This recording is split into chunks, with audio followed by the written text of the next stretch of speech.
शान्ति rally निकाल्न लागिरहेका छौँ र यो शान्ति र्याली निकाल्नुको मुख्य उद्देश्य चाहिँ के हो त भन्दाखेरि केही दिन अगाडि विश्व प्रसिद्ध बौद्ध धर्मगुरु परमपावन सुश्री 14औं दलाई लामाज्यूले एउटा कार्यक्रम गर्ने क्रममा एउटा सानो नानीलाई चाहिँ आफ्नो स्नेह, ममता, माया, दया, करुणा दर्शाउने क्रममा चाहिँ गलत अर्थ लगाइकन एउटा मिथ्या दृष्टिले गर्दाखेरि विश्व सामु एक किसिमको समाचारहरू बन्न पुगे र यी समाचारहरूमा केही पनि सत्यता नरहेको र यो समाचार केवल भ्रमित मात्र रहेको म यहाँहरुमाझ जानकारी गराउन चाहन्छु र यी समाचारहरू पछि हामी सबैजना लाग्नु हुँदैन।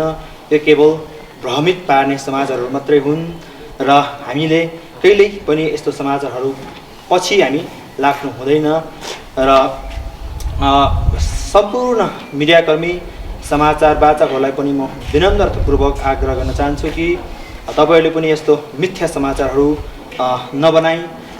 नबनाउन र यस्ता किसिमका मिथ्या चीजहरू नदोहोर्याउन म हार्दिक विनम्रतापूर्वक आग्रह गर्न चाहन्छु र उहाँ जस्तो अवलोकितेश्वरको रूप धारण गरी जगत कल्याणका निम्ति हाम्रो माझ उपस्थित हुनुभएको छ।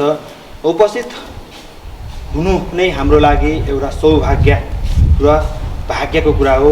यो भाग्य जो कहिले पनि प्राप्त गर्न सकिँदैन। त्यसकारण यो भाग्य चाहिँ हामीले सही सदुपयोग गर्नका निम्ति चाहिँ हामीले आज अवलोकितेश्वरको मन्त्र जप गर्नेछौँ। यो अवलोकितेश्वरको मन्त्र माने जप चाहिँ किन गर्नेछौँ भन्दाखेरि जति पनि मिथ्या र भ्रमिक समाचारहरू फैलाए यी सबै चीजहरू नष्ट भएर जाउन्। अबदेखि यस्तो चीजहरू नदोहोर्याउनु भनेर चाहिँ हामीले प्रार्थनाका साथ अवलोकितेश्वरको मन्त्र जप गर्दै हामी लाभा परिक्रमा गर्नेछौँ र परिक्रमा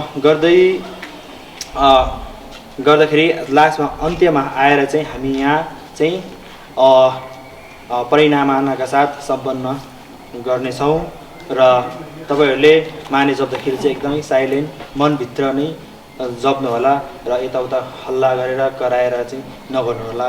म चाहिँ यहाँ माझ विनम्रतापूर्वक आग्रह गर्न चाहन्छु। धन्यवाद। टासीदिले